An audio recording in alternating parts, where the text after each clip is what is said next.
Diikutinya jalan setapak seperti pesan Yud Arja.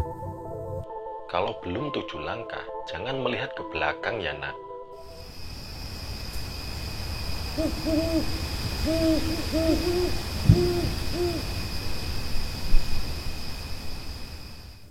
Selamat datang di Buzz Story, cerita waktu malam.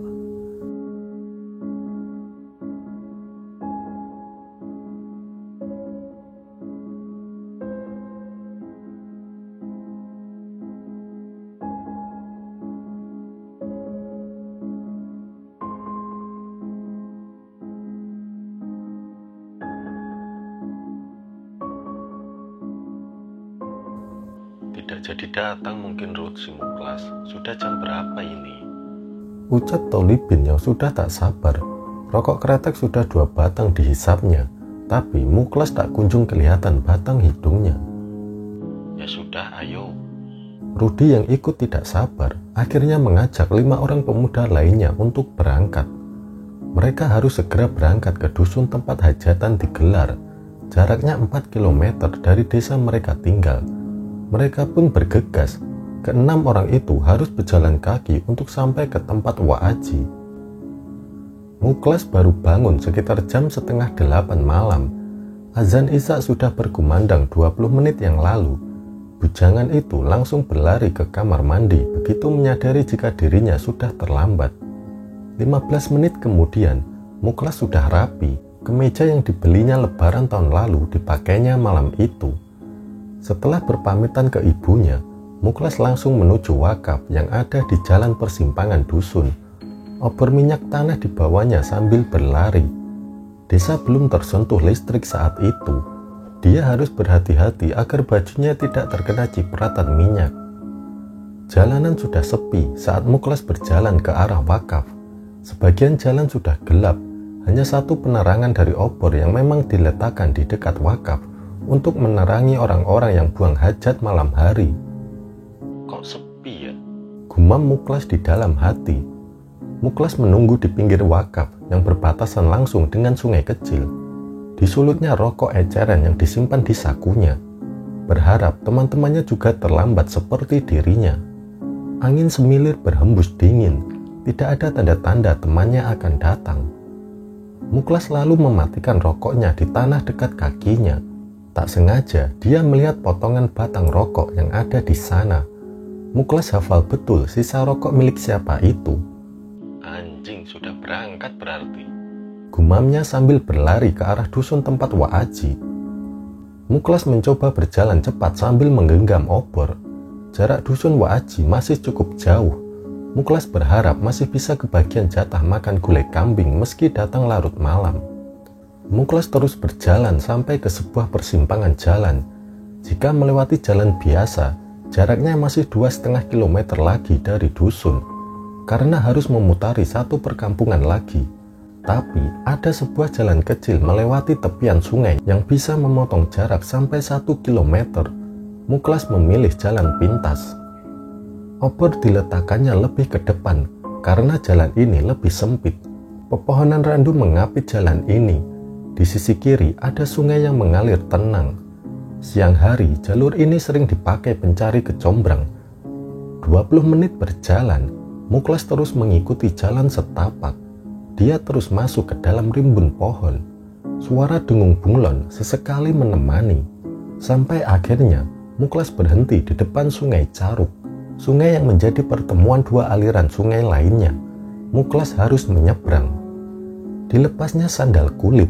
Lalu celana panjang dilintingnya sampai dengkul. Muklas masuk ke air dan mulai menyeberang. Dia berjalan perlahan agar kakinya tak menginjak lumpur di dalam sungai. Perlahan, kabut mulai muncul saat Muklas hampir sampai di tepian sungai. Begitu menginjakan kaki di tepian sungai, Muklas dikagetkan dengan sebuah kain putih yang dilihatnya terjulur. Mata Muklas mengikuti kain itu. Ternyata kain itu sangat panjang dan terus terulur sampai ke dalam pepohonan yang gelap. Cahaya obor tak bisa melihat ujung kain tersebut. Jantungnya berdegup. Muklas merasa ada yang salah dengan kain itu. Setelah memasang sandal, dia langsung berlari ke jalan setapak yang mengarah ke dusun Wak Aji. Suara-suara kemudian muncul, sekilas seperti suara pria terbatuk. Suara itu terus bersahutan di kanan kiri jalan. Muklas terus berlari. Di dalam hatinya dia mengumpat teman-temannya yang tidak mau menunggunya.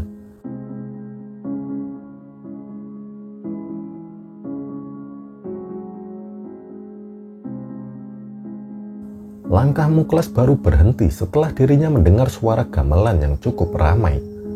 Jalan setapak yang dilaluinya berhenti di sebuah jalan tanah yang lebar. Sekitar 100 meter di depan, tampak sebuah tanduk besar khas orang hajatan bersinar terang. Muklas mengatur nafas, dia tidak mau menoleh ke belakang. Dipercepat langkahnya menuju tempat hajatan. Untung masih banyak tamu, kata Muklas dalam hati. Ada ratusan tamu di tempat hajatan itu. Muklas langsung mengambil salah satu kursi kosong. Dia tidak mengira Muaji akan mengundang banyak sekali orang untuk hajatannya. Muklas melirik ke kanan dan ke kiri, mencari Rudi dan teman-temannya, tapi tidak ada. Kue khas hajatan terhidang di piring yang dijajar di atas meja. Muklas langsung mencomot beberapa kue itu. Berjalan kaki dari desa membuatnya kelaparan. Ketika para tamu diarahkan pindah meja, Muklas pun ikut. Ternyata tamu diarahkan ke meja yang berisi makanan berat. Muklas pun tak sabar mengambil makanan yang ada. Di hatinya, dia berdecak kagum melihat banyaknya makanan. Seperti lupa daratan, Muklas memakan semua yang menurutnya enak. Gulai kambing, ikan bakar, hingga sate sapi, semuanya dimakan. Buah-buahan yang ada di atas meja tak luput dari tangan Muklas. Semua dikunyahnya satu per satu. Sampai kemudian Muklas kaget karena pundaknya ditepuk cukup keras. Dia menoleh ke arah orang yang menepuknya. "Yud Arja, kok di sini?" kata Muklas. Ternyata yang datang adalah bapak dari kakek Muklas. "Sudah nak makannya, ayo cepat pulang, jangan lama-lama," jawab Yud Arja sambil menepuk-nepuk pundak Muklas. Muklas menurut, lalu mengikuti langkah Yud Arja melewati para tamu. Muklas melirik para tamu. Dia baru sadar jika hampir tak satu pun orang di sana yang dia kenal. Sambil terus berjalan, Muklas melirik seisi tempat itu. Ada cahaya terang menerangi semua ruangan, tapi tak ada sumber cahayanya. Di ujung ruangan, ada seorang pria dengan jubah berkilau sedang duduk. Dari kejauhan, dia terlihat tersenyum ke arah Muklas. "Ayo nak, biar nggak kelamaan." Yud Arja menarik tangan Muklas. Mereka terus berjalan keluar dari tempat hajatan. Di sebuah jalan kecil, Yud Arja menyuruh Muklas untuk pulang sendiri. "Sampai sini ya, nanti ikuti bunga lantana sampai ujung," kata Yud Arja. Muklas mencium tangan Yud Arja. Dia masih sedikit bingung dengan apa yang dialaminya. Diikutinya jalan setapak seperti pesan Yud Arja. "Kalau belum 7 langkah, jangan melihat ke belakang ya nak." Suara Yud Arja terdengar lagi. Muklas mempercepat langkah kakinya. Bunga-bunga lantana yang tumbuh di pinggiran jalan seperti mengeluarkan cahaya. Tak lama berjalan, Muklas merasakan ada angin kencang yang berhembus. Dia tetap berusaha mengikuti jalur bunga seperti pesan Yud Arja. Sayup-sayup, Muklas kemudian mendengar suara orang ramai di ujung jalan. Dia langsung berlari mendekati sumber suara. Ternyata di ujung jalan, Muklas melihat ada puluhan orang berkumpul. Ada orang tuanya juga di tengah orang-orang itu. Muklas langsung keluar dari jalan setapak. Ternyata dia sudah berada di depan Kali Caruk. Orang-orang langsung menoleh ke arah Muklas dan menghampirinya.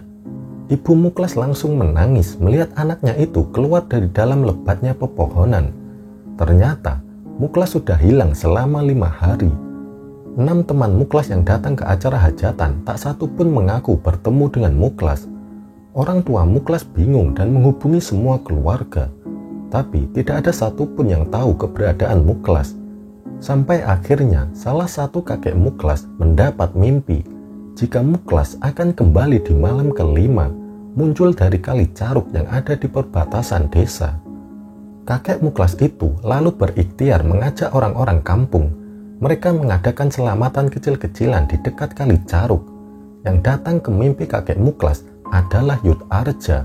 kakek buyut Muklas yang sudah meninggal sekitar 6 tahun yang lalu.